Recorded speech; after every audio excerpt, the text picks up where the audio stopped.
Welcome, book lovers, to Creatives on the Couch, presented by ASJ Publishing. I'm your host, Christine Medafri, and today I'm speaking with the author of the trilogy, the Julius Romeros Extravaganza, and our author is Hayley Lawson-Smith. So welcome to the couch, Hayley. Thank you for having me. It's a pleasure, and I must say how much I enjoyed The Bearded Girl, the first part of your trilogy. Thank you. How does such an original idea come up? Well, I love performing arts, I love the theatre, and I love the circus. I love the escapism of it. And I thought it would be a fascinating topic to explore in a light way, but also looking at the darker side of it. Funnily enough, I have an ancestor who, I guess he was my great-great-great-grandfather or something like that, who had no arms, was double jointed in the legs and had 6 toes on each foot. Wow. Whose older brother got him employment in a sideshow, I think in London. And he went on to be quite successful there. He got married and have 12 kids, I think. So he started his own dynasty. I think so, yes. Which, you know, just shows there's a lot you can achieve, even with such a handicap. Yeah, exactly. So he would put on shows, and I think he would pour champagne using his feet or something, drink it like that. Very strange, surreal stuff. But I just love that dreamlike quality of that performing world. And also the idea of making the most of what you've got. If life gives you lemons, you make lemonade. That's right, yeah. I mean, it's so much less serious for our protagonist, Abigail. Absolutely, yeah. And yet it's trivial that she's bearded, and I'm not giving anything away. No. But it's also so silly that it matters so much. That's right. I think the book is set, I suppose, in the Victorian era, so the class system plays a lot into that, and what it means to be a woman in that era who is not particularly feminine, I suppose, or what they would perceive as feminine, and the fact that she wouldn't have been able to have a good marriage or go on to have any sort of social standing. So that's where her adventure kind of kicks off. Apart from her nanny loving her, I mean, her parents are just sort of absent-minded or absent at war or absent at the health spa. But apart from her nanny loving her, she doesn't know love as a little girl. No.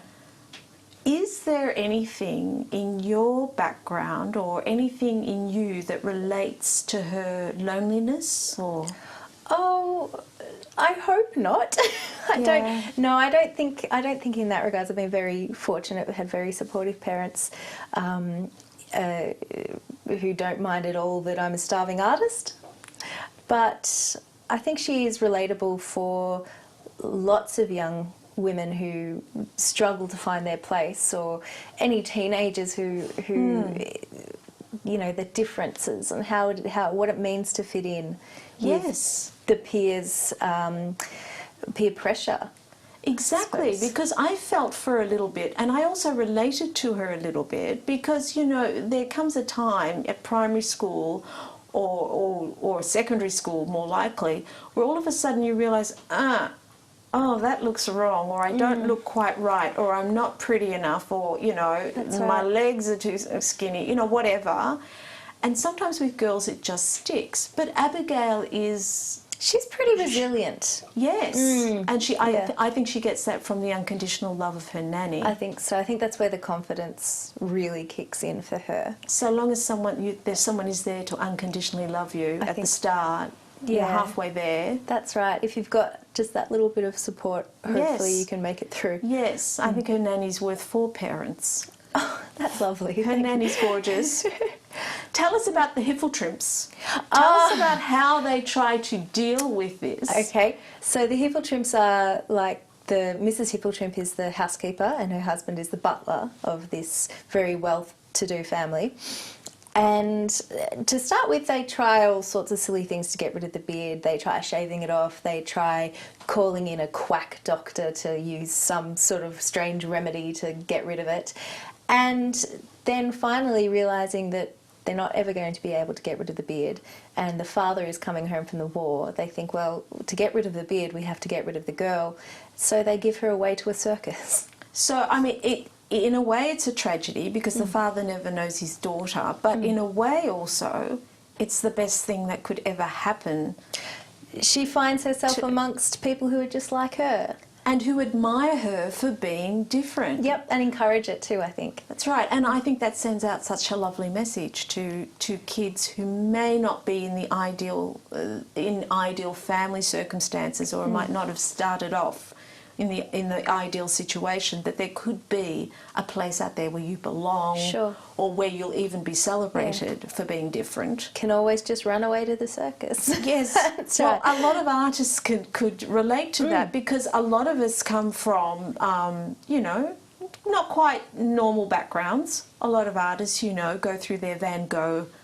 Well, his period never really ended, but you know what I mean. You know, a lot of artists feel they don't fit in. That's for right. whatever reason. Creative people can be very sensitive. Absolutely. And I should know. But no, only joking. But she finds her family in a way, doesn't she? She does, yes. People who can show her that she can reach her potential in her own way. And be proud. That's right. Of her difference. Absolutely. And also she belongs there so much more. So, what about a hint of what is to come, without giving anything away, in part 2? Okay. So, in part 1, she's a little girl, and we sort of see her grow up to be a young lady. In part 2, she has to undertake a new adventure. And she meets different characters that she's never met before, who are a little bit less trustworthy than the other circus members that she knows. And there's also maybe a little romance for her as well. Yes, because you've got to have that. She's just a young girl. And Yeah, that's true. Yeah, a little bit of love. yes. And part 3, the return to greener pastures? Oh, it gets a bit more dangerous in part 3. So the stakes... The stakes get high, yeah. Well, fantastic. Well, we expect that as the series goes on. But we'll take a pause there for these messages and come right back.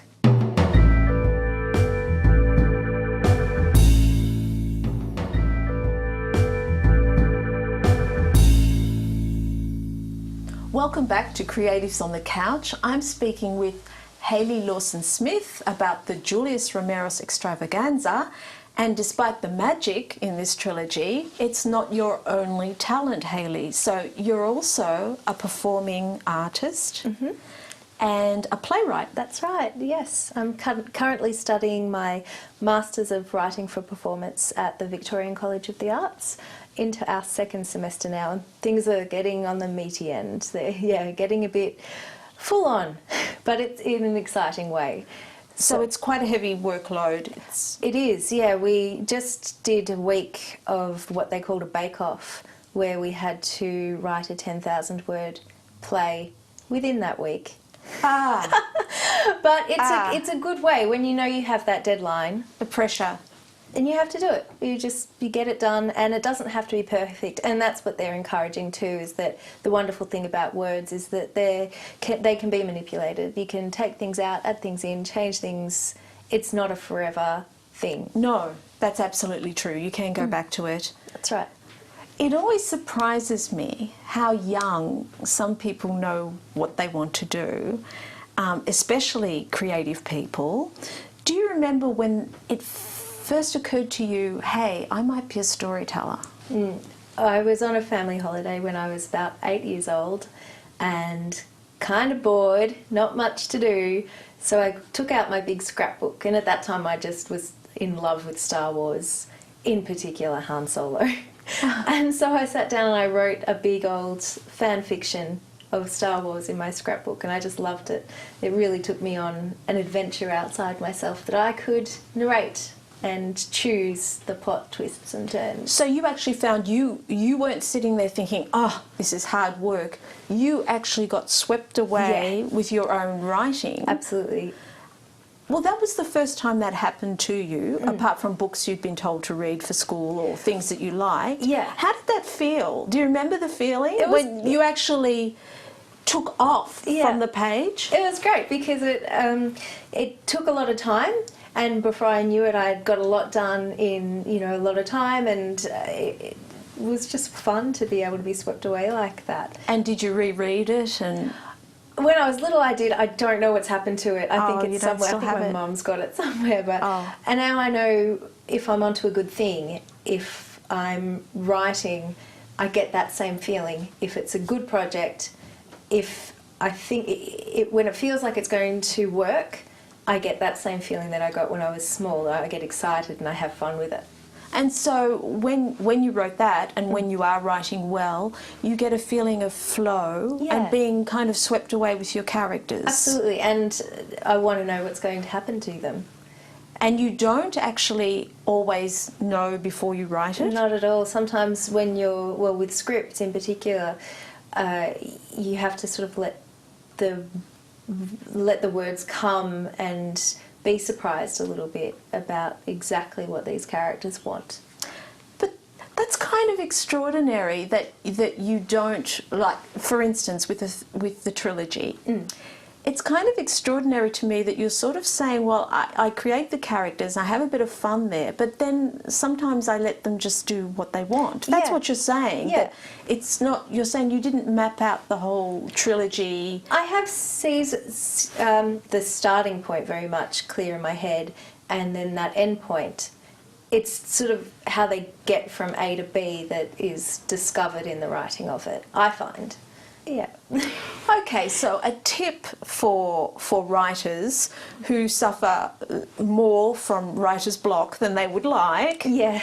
Do you have any, when you have a day where it's just hard to focus or hard to write or the characters just aren't helping you, do you have any sort of props, legal substances that we can, Coffee and chocolate. Coffee and there's nothing that chocolate doesn't help. That's right. Or coffee, really. The best thing, I think, for me is that I have a big dog that needs lots of walks. So if I get stuck like that, I'll put my phone in my pocket, take the dog out for a long walk, and just think about it. Just think about the play or think about the book. And when I get an idea, I'll text message myself the idea. I think just leaving to Hayley to me, and then I get these really weird text messages that if I forget what it was about, I'm like, what does that even mean? One day you'll look at your phone, you'll get a text message back from Hayley. Gee, that was a crap idea. Yeah. What are you doing? Why are you texting me when we can just talk? So I think that leaving your computer screen or leaving the desk for a while is a really important idea, and just not staring at the screen for ages, but looking around and getting out and getting some fresh air is a very good idea. Well, on that note, we'll take a break here, Sure. go for a walk with the dog, text ourselves, and we'll be back after these messages.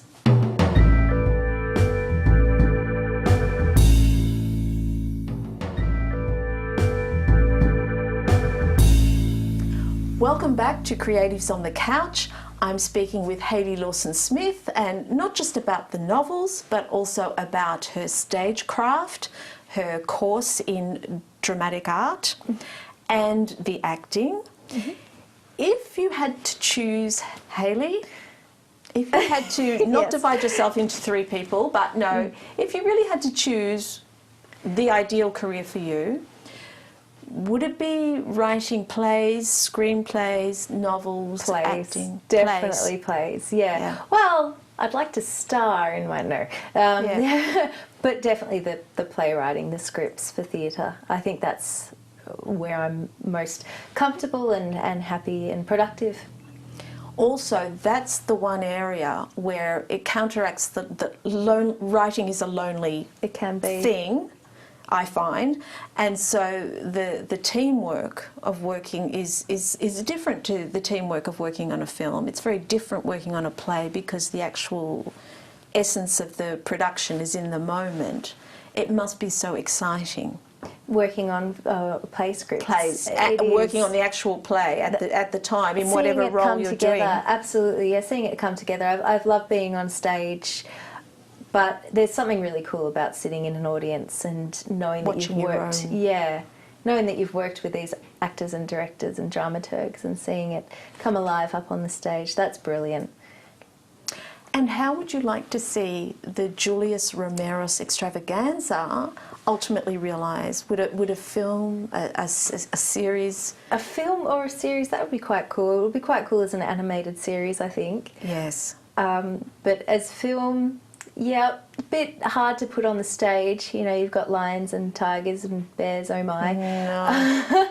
That would be a bit difficult, but definitely it would be an film, extravaganza on stage. It would be, yes. Yes, but as a film. I do hope that people can enjoy the book as well. Well, the fabulous thing I find about reading the book is that you can really make the characters look and sound the way you want them to in your own head, because nobody's dictating to you how they look or how they sound or the nature of the environment that you're in. It's all in here. Yes. So seeing it on film would be fantastic, but I do hope that people enjoy the books as well. Of course, of course. But if it was realised on film, do you have any visions in mind for your lead characters, like Abigail? In terms of actors? Yes. Oh, I love Christina Ricci. Yes. I think she's fantastic. Yes. Like to see her play that role. Yes. But no, I think something that working collaboratively in the theatre has taught me is that you have to trust directors, casting people, that's their job, and try not to hold on to... Yeah, let it go a little bit. It's very hard to do that as a writer, isn't it, sometimes? It can be. I've struggled with it in the past. Have you ever had the odd hissy fit? No, that's just wrong. Yeah, absolutely. You can't take out those 3 scenes. No way. Yeah, I've definitely had those hissy fits. I am out of here. Yeah. If those 3 scenes go, I go. Take me to my trailer. I've had those moments, but I think I've luckily enough been able to work with some real professionals at the uni and had my eyes opened a little bit about the right way to go about working with people collaboratively. Yes. Which is a lot of give and take and a lot of cooperation and listening and understanding, I think. Well, it's a group effort. Yeah. Whether it's a play or a film, it's a group effort. That's true. And that's... Which do you prefer, the actual writing or the team effort of producing? I probably prefer the initial writing, only because the working in the team is, it's hard work. The initial writing, I think, is where you can just go absolutely all over the shop and just be as silly as you want to be with it. And then the serious hard work comes later. So I enjoy them both, but it is a lot of fun to sort of let yourself go and just be as out there as you want to on the page. Especially when it's flowing. Yes, yeah. Not so much when you're staring at that blank screen, the final frontier. Yeah. Yeah, best to get away from it. Do you find that sometimes you sort of throw problems over to your subconscious and wake up in the morning with the answer? I do. I will wake up in the middle of the night with an idea and have to quickly write it down somewhere or else I'll forget. Yeah, because you never remember those ideas. I've learned that the hard way. Text message yourself. Yeah. But the other good thing is that working with people is they will tell you when something's not going properly or it doesn't work or fit in. I find that writing prose or dialogue, writing scripts, you can get a bit too close to it and it starts... You need perspective. You need somebody to come in from the outside and say, this needs to be changed and here's a good way to do it. So, Hayley, you've invented a wonderful life for Abigail. Thank you. What's the end vision or the ideal dream for you? Where would you like to end up, or... Me personally? Yes. I guess... Where do you see yourself in the future? professional playwright, a working playwright would be the goal. It would be fantastic. I'm lucky enough as an author to be going to the Cold Creek Literary Festival this year. I've been invited. Fantastic. That's on the 9th of October. And that'll be great because it's a gorgeous area there in South Gippsland, and meeting other authors and talking to audience members would be great. And a great break from the studies. Yes, yeah, needed. And further on from that, in the more distant future? In the more distant future, I think just focusing on the playwriting and trying to get my foot in the door there. And so for people who'd love to read about Abigail's adventures, where can they find the books? Best place to go would be asjpublishing.com and also Amazon website. And I believe that there's a book signing coming up soon at Dimmock's in Water Gardens. That would be a great place to meet me. Yeah, terrific. Yeah. So, well done. What fun. And Hayley, thank you so much for coming to speak to us. It's been lovely meeting you and learning more about the writing process from you. Thank you. Good luck with the studies. Cheers. So, that's it from this edition of Creatives on the Couch from ASJ Publishing. And I'm your host, Christine Madaffrey, signing out. Look forward to next time.